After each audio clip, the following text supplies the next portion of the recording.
नमस्कार मित्रांनो, कसे आहात तुम्ही सर्व? कनेक्टेड होम यूट्यूब चॅनलवर आपले परत एकदा स्वागत आहे.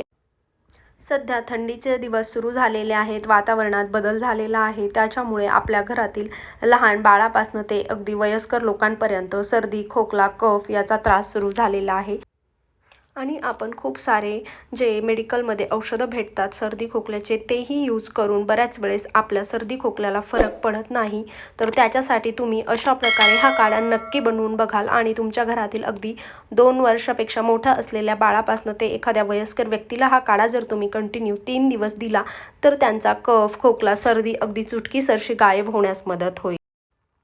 व्हिडिओ शेवटपर्यंत नक्की बघाल म्हणजे तुम्हाला समजेल अचूक पद्धतीने आयुर्वेदिक काढा कसा बनवायचा. इथे मी पातेल्यामध्ये 1 कप पाणी गरम करायला ठेवलेले आहे आणि हा काढा बनवण्यासाठी आपल्याला पुढील प्रमाणे इन्ग्रेडियंट्स लागणार आहेत, जसे की मीठ, चिमूटभर हळद, थोडीशी चहापत्ती, विलायची पावडर आणि प्लेटच्या मध्यभागी जो आहे तो आहे थोडासा ओवा.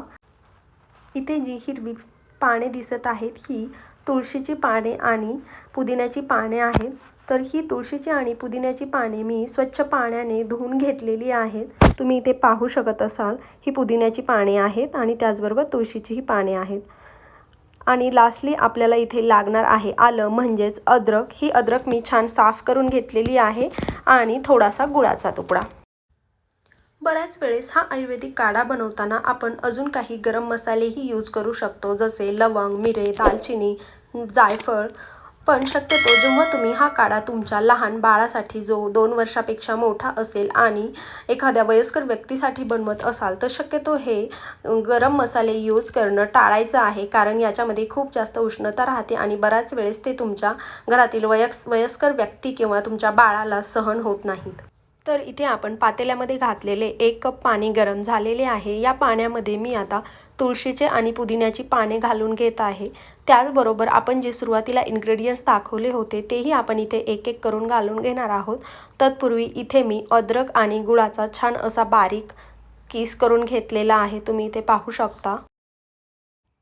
या प्लेटमध्येच तुम्ही इथे पाहू शकत असाल मी हे सर्व इन्ग्रेडियंट्स मिक्स करून घेतलेले आहेत आणि हे आता मी या गरम पाण्यामध्ये घालून घेत आहे. आता आपल्याला गॅसची फ्लेम कमी ठेवायची आहे आणि या काढ्याला छान अशी उकळी येऊ द्यायची आहे.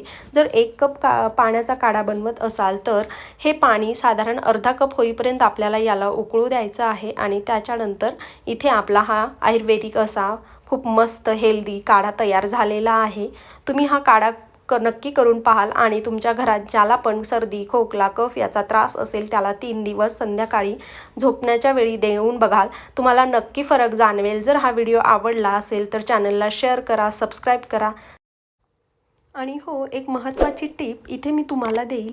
जर तुमचं बाळ 1 वर्षापेक्षा छोटं असेल तर त्याला हा काढा तुम्ही द्यायला नको आहे. डॉक्टरही नेहमी असेच सजेस्ट करतात. पण जर तुमचे बाळ 1 वर्षापेक्षा मोठं असेल आणि जर ते वरचं अन्न खात असेल तर तुम्ही त्याला हा काढा देऊ शकता. चला तर मग परत भेटूया. तोपर्यंत बाय.